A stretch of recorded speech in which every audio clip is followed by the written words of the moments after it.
Moi, je suis plutôt sur le champ aménagement du territoire et politique de territoire, donc tous les champs économiques, social, culture, etc.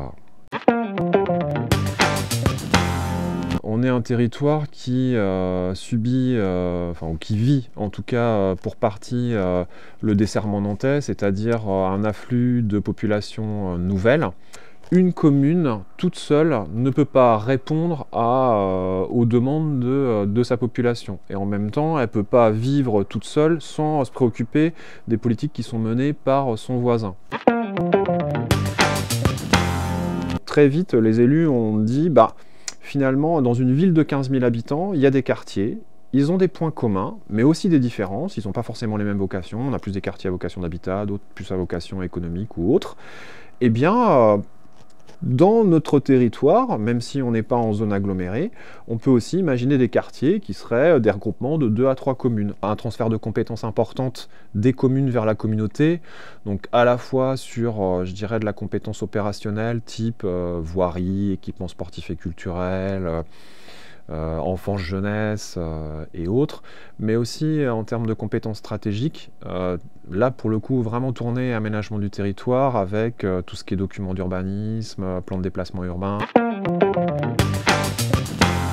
Bénéficier d'une solution globale avec la messagerie électronique et le calendrier. L'idée c'était que chaque agent puisse avoir une adresse électronique très explicite avec un nom de domaine, le nom de domaine de la communauté de communes, et qu'en plus les mairies et les services bénéficient eux-mêmes d'une adresse électronique devant être partagée par les agents des mairies ou des services. On héberge la solution sur place. Il a fallu simplement récupérer les carnets d'adresses et les anciens messages qui étaient dans les logiciels de courrier électronique que pouvaient utiliser les gens.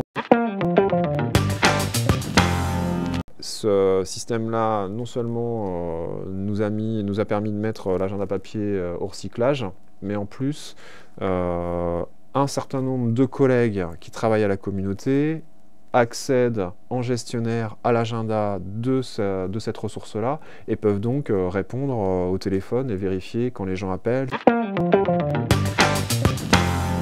On a, si j'ose dire, supprimé la fonction qui existait de secrétaire de mairie. On est passé sur des fonctions de secrétaire de quartier. C'est donc des gens qui doivent être, eux, mobiles et pouvoir aller d'une commune à une autre. Moi, pour l'instant, j'utilise mon téléphone perso et ça marche très bien. J'ai bien mon agenda. J'ai maintenant plus d'agenda papier.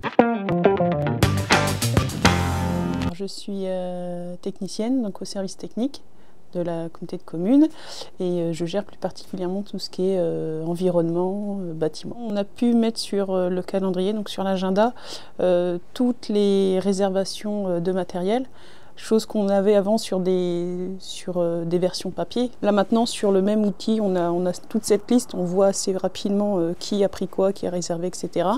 Et puis on peut partager nos agendas entre collègues. Enfin, on est dans une mutualisation des services.